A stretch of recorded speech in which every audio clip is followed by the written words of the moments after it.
সংবাদ সবাইকে স্বাগত জানাচ্ছি। আমি ফিরোজ তোহা। শুরুতেই সংবাদ শিরোনাম। ইসরায়েল ফিলিস্তিন পুরোদমে যুদ্ধ চলছে, আর এই যুদ্ধের সর্বশেষ আন্তর্জাতিক গুরুত্বপূর্ণ আপডেট সংবাদ জানিয়ে দেব। শুরুতেই শিরোনাম, শুরুতেই জানাবো সুখবর, ইসরায়েলকে নতুন হুঁশিয়ারি হিজবুল্লাহর। এরপর জানাবো লেবাননে ইসরায়েলি হামলায় শিশুসহ নিহত 5। এদিকে যুদ্ধবন্দী বিনিময় করতে প্রস্তুত রাশিয়া ও ইউক্রেন, বলছে প্রতিবেদনে। আরও জানাবো ট্রাম্পের হত্যা প্রচেষ্টার দাবি প্রত্যাখ্যান করল ইরান। এরপর রয়েছে সীমান্তে হাজার হাজার মাইন বসিয়েছে উত্তর কোরিয়া, অভিযোগ দক্ষিণ কোরিয়ার। এবং সর্বশেষ জানাবো তাইওয়ান ও যুক্তরাষ্ট্রের সম্পর্ক নিয়ে যা জানা গেল। ভিউয়ার্স, শুনছিলেন সংবাদ শিরোনাম, এখন জানিয়ে দিব বিস্তারিত। তবে তার আগে অনুরোধ থাকবে আমাদের চ্যানেলটিকে সাবস্ক্রাইব করার জন্য এবং পাশে থাকা বেল আইকনটি বাজিয়ে দিন, এবং এই ভিডিও সম্পর্কে আপনার মূল্যবান মতামত কমেন্টস বক্সে লিখে জানিয়ে দিন আপনি আমাদের সংবাদ কোথা থেকে দেখছেন এবং শুনছেন। ইসরায়েল হচ্ছে ক্যান্সারযুক্ত টিউমার, একে অপসারণ করতে হবে, হিজবুল্লাহ মহাসচিবের হুঁশিয়ারি। লেবাননের ইসলামী প্রতিরোধ আন্দোলন হিজবুল্লাহ মহাসচিব সৈয়দ হাসান নাসরুল্লাহ বলেছেন, ইহুদিবাদী ইসরায়েল হচ্ছে ক্যান্সারযুক্ত টিউমার, একে ফিলিস্তিনের তরুণ প্রজন্ম অপসারণ করবে। গতকাল শোকাবহ আশুরা উপলক্ষে লেবাননের রাজধানী বৈরুতে দেওয়া এক টেলিভিশন ভাষণে হিজবুল্লাহ মহাসচিব এই হুঁশিয়ারি উচ্চারণ করেন। তিনি বলেন, ফিলিস্তিনের বর্তমান প্রজন্ম যারা বিশ্বাস করে ইসরায়েল হচ্ছে ক্যান্সারযুক্ত টিউমার এবং তা অবশ্যই অপসারণ করতে হবে, ইনশাআল্লাহ তাদের হাতে দখলদার ইসরায়েলের শাস্তি হবে। হাসান নাসরুল্লাহ বলেন, রাষ্ট্রবিজ্ঞানীরা বলে থাকেন ইসরায়েল সর্বোচ্চ 80 বছর টিকে থাকবে এবং বর্তমানে সমস্ত প্রাকৃতিক, ঐতিহাসিক ও সামাজিক বাস্তবতা ইসরায়েলের পতনের ইঙ্গিত দিচ্ছে। তিনি বলেন, গাজার বর্তমান প্রজন্ম এবং প্রতিরোধ ফ্রন্ট ইসরায়েলকে নির্মূল করবে ইনশাআল্লাহ, এবং যদি আরব জনগণকে অনুমতি দেওয়া হয় এবং তাদের জন্য সীমান্ত খুলে দেওয়া হয়, তাহলে আমরা তাদেরকে গাজার প্রতি সমর্থন দেওয়ার দায়িত্ব পালন করতে দেখব। হাসান নাসরুল্লাহ বলেন, 7 অক্টোবরের অপারেশন আল আকসা ফ্লাড অনেক ইতিবাচক প্রভাব ফেলেছে এবং পশ্চিম এশিয়া অঞ্চলে আরোপিত সাম্প্রদায়িক উত্তেজনা কমিয়েছে। তিনি পশ্চিমা গোয়েন্দা সংস্থাগুলোকে 1 দশক আগে থেকে এই অঞ্চলে সাম্প্রদায়িক সংঘর্ষে ইন্ধন দেওয়ার জন্য অভিযুক্ত করেছেন। লেবাননে ইসরায়েলি হামলায় 3 শিশুসহ নিহত 5। লেবাননের দক্ষিণাঞ্চলে ইসরায়েলি বিমান হামলায় 3 শিশুসহ অন্তত 5 সিরীয় নিহত হয়েছেন। লেবাননের মিডিয়াও জানিয়েছে আজ 2টি পৃথক স্থানে এই ঘটনা ঘটেছে। এর নিন্দা জানিয়েছে ইউনিসেফ। ব্রিটিশ বার্তা সংস্থা রয়টার্স এই খবর জানিয়েছে।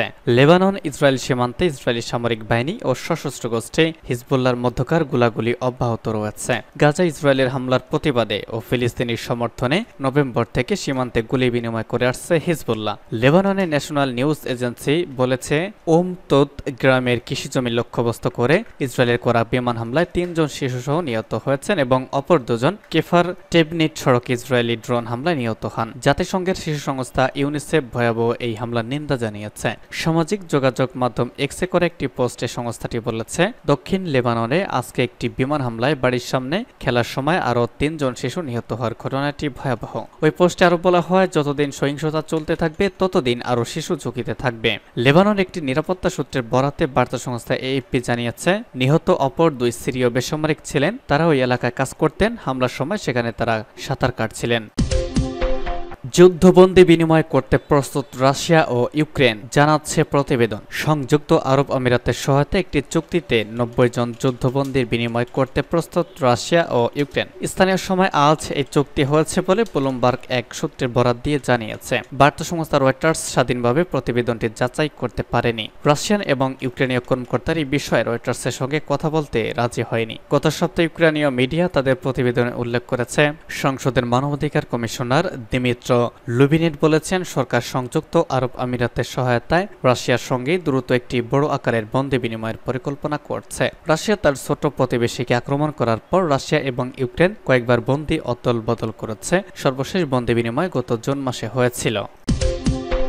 ট্রাম্পের হত্যা প্রচেষ্টার দাবি প্রত্যাখ্যান করল ইরান। আমেরিকার সাবেক প্রেসিডেন্ট ডোনাল্ড ট্রাম্পকে হত্যা চেষ্টার সাথে ইরান জড়িত বলে মার্কিন গণমাধ্যম যে খবর প্রচার করেছে তা দৃঢ়ভাবে প্রত্যাখ্যান করেছে তেহরান। ইরানের পররাষ্ট্র মন্ত্রণালয়ের মুখপাত্র আজ বলেন, ইরান ট্রাম্পকে হত্যার প্রচেষ্টা চালাচ্ছে বলে মার্কিন গণমাধ্যম যে দাবি করেছে তা ভিত্তিহীন এবং উদ্দেশ্যপ্রণোদিত।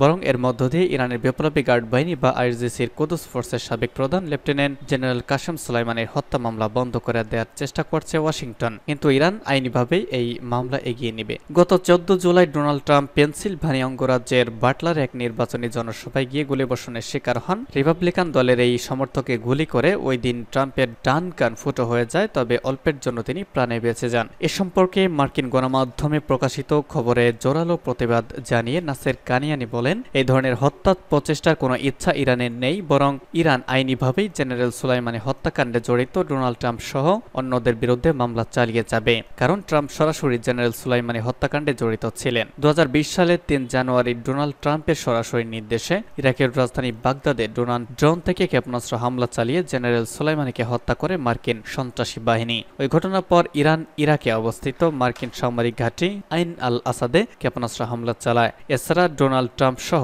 কয়েকজন মার্কিন কর্মকর্তার বিরুদ্ধে আইনের আশ্রয় নেয়। সীমান্তে হাজার হাজার মাইন বসিয়েছে উত্তর কোরিয়া, বলছে সিওল। উত্তর কোরিয়া তাদের সীমান্তে কয়েক হাজার নতুন ল্যান্ড মাইন বসিয়েছে, যার ফলে দেশটির সেনারা এক ভয়ঙ্কর পরিস্থিতিতে কাজ করতে বাধ্য হচ্ছে। এছাড়া একাধিক হতাহতের ঘটনাও ঘটেছে সেখানে। স্থানীয় সময় আজ সিওল ওই খবর জানিয়েছে। দক্ষিণ কোরিয়ার প্রতিরক্ষা মন্ত্রণালয় একটি বিবৃতিতে বলেছে, প্রচণ্ড তাপ এবং বর্ষা মৌসুম সত্ত্বেও উত্তর কোরিয়ার সামরিক বাহিনী মাইন স্থাপন করেছে। এছাড়া দক্ষিণ কোরিয়া সীমান্তের কাছে কিছু স্থাপনা নির্মাণের ছবি ধরা পড়েছে স্যাটেলাইট ছবিতে। ধারণা করা হচ্ছে সীমান্তে দেয়াল তুলেছে উত্তর কোরিয়া। তারা আরও জানায়, নিষ্ক্রিয় এলাকার অভ্যন্তরে কিছু জায়গায় পরিষ্কার করা হয়েছে। নতুন করে বসানো স্থল মাইনগুলোর সংখ্যা কয়েক হাজার বলে ধারণা করা হচ্ছে। সেখানে অন্তত 10টি মাইন বিস্ফোরিত হওয়ার ঘটনা ঘটেছে। এতে একাধিক সেনা হতাহতের খবর পাওয়া গেছে বলে মন্ত্রণালয় জানিয়েছে। মন্ত্রণালয় আরও উল্লেখ করেছে, মাইন স্থাপনের কাজে নিয়োজিত উত্তর কোরিয়ার সেনারা ডিউটি পরিবর্তন না করে অপর্যাপ্ত ব্যারাক ছাড়াই বসবাস করছে। দিনে গড়ে 12 থেকে 13 ঘন্টা কাজ করছে তারা। মন্ত্রণালয় কর্তৃক প্রকাশিত একটি ছবিতে 3 জন সেনাকে কঠোর বাক্স এবং কাঠের যে বাক্স সেটা বহন করতে দেখা গেছে, যা মন্ত্রণালয় ল্যান্ডমাইন হিসেবে চিহ্নিত করেছে। আরেকটি ছবিতে দেখা যাচ্ছে একজন সেনা তার আহত অন্য এক সেনাকে স্ট্রেচারে নিয়ে যাচ্ছেন। এই বছরের শুরুতে উত্তরের নেতা কিম জং উন দক্ষিণকে তার প্রধান শত্রু হিসেবে ঘোষণা করেছে। এরপর থেকে সীমান্তে নিরাপত্তা জোরদার করেছে তারা। এদিকে উত্তর কোরিয়ার সৈন্যরা সাম্প্রতিক সময় একাধিকবার সীমান্ত অতিক্রম করেছে বলে সিওল জানিয়েছে। তাইওয়ান ও যুক্তরাষ্ট্রের সম্পর্ক নিয়ে যা জানা গেল, প্রতিরক্ষার জন্য তাইওয়ানের যুক্তরাষ্ট্রকে অর্থ প্রদান করা উচিত বলে মন্তব্য করেছেন সাবেক মার্কিন প্রেসিডেন্ট ও রিপাবলিকান প্রেসিডেন্ট প্রার্থী ডোনাল্ড ট্রাম্প। প্রকাশিত একটি সাক্ষাৎকারে তিনি একথা বলেছেন, কেননা তাইওয়ান ওয়াশিংটনকে প্রতিরক্ষা সহায়তার বিনিময়ে কিছুই দেয় না। ট্রাম্পের এমন মন্তব্যের জেরে দেশ দুটির সম্পর্ক নিয়ে আন্তর্জাতিক মহলে বেশ চর্চা হচ্ছে। দুই দেশের সম্পর্কের ধরন নিয়ে ব্রিটিশ বার্তা সংস্থা রয়টার্সের প্রতিবেদনের আলোকে কিছু তথ্য তুলে ধরা হয়েছে। শীতল যুদ্ধের তীব্রতার সময় তাইওয়ানে মার্কিন সামরিক ঘাঁটি স্থাপন করতে দিয়েছিল তাইপে কর্তৃপক্ষ। তখন উভয়ের মধ্যে একটি পারস্পরিক প্রতিরক্ষা চুক্তি ছিল। 1979 সালে যুক্তরাষ্ট্র তাইপে সরকারের সঙ্গে সরকারি সম্পর্ক ছিন্ন করে বেইজিং সরকারকে স্বীকৃতি দেয়। তখন তাইওয়ানের সঙ্গে প্রতিরক্ষা চুক্তিটি বাতিল করা হয়। তবে 1979 সালের পর তাইওয়ানের সঙ্গে যুক্তরাষ্ট্রের সম্পর্ক তাইওয়ান রিলেশন অ্যাক্ট আইনের মাধ্যমে নিয়ন্ত্রিত হয়। এটি যুক্তরাষ্ট্রকে তাইওয়ানে আত্মরক্ষার উপায় সরবরাহ করতে একটি আইনি ভিত্তি দেয়। তবে আইনটি তাইওয়ানে আক্রমণ করা হলে যুক্তরাষ্ট্র দেশটির সাহায্যে এগিয়ে আসবে এমন আদেশ দেয় না। দীর্ঘকাল ধরে কৌশলগত অস্পষ্টতার নীতি অনুসরণ করেছে যুক্তরাষ্ট্র। চীন তাইওয়ানকে আক্রমণ করবে এমন কোন পরিস্থিতিতে দেশটিকে রক্ষার জন্য সামরিকভাবে হস্তক্ষেপ করতে পারে ওয়াশিংটন। মার্কিন প্রেসিডেন্ট জো বাইডেন বলেছেন, তাইওয়ানকে রক্ষার জন্য তিনি শক্তি ব্যবহার প্রশিক্ষণের জন্য তাইওয়ানে কিছু সামরিক কর্মী রয়েছে যুক্তরাষ্ট্রের। আর তাইওয়ান তার F-16 পাইলটদের অরিজিনাল লুক এয়ারফোর্স ঘাঁটিতে প্রশিক্ষণের জন্য পাঠায়। তাইওয়ানের ঊর্ধ্বতন প্রতিরক্ষা কর্মকর্তারাও যুক্তরাষ্ট্র সফরে যান এবং দেশ দুটির মধ্যে গোয়েন্দা তথ্য আদান প্রদান হয়। তাইপেতে যুক্তরাষ্ট্রের একটি বড় ডিফেক্ট দূতাবাস রয়েছে, যেটিকে আমেরিকান ইনস্টিটিউট বলা হয়। আর যুক্তরাষ্ট্রে তাইওয়ানের ডিফেক্ট দূতাবাসের নাম তাইপে economic and cultural representatives office.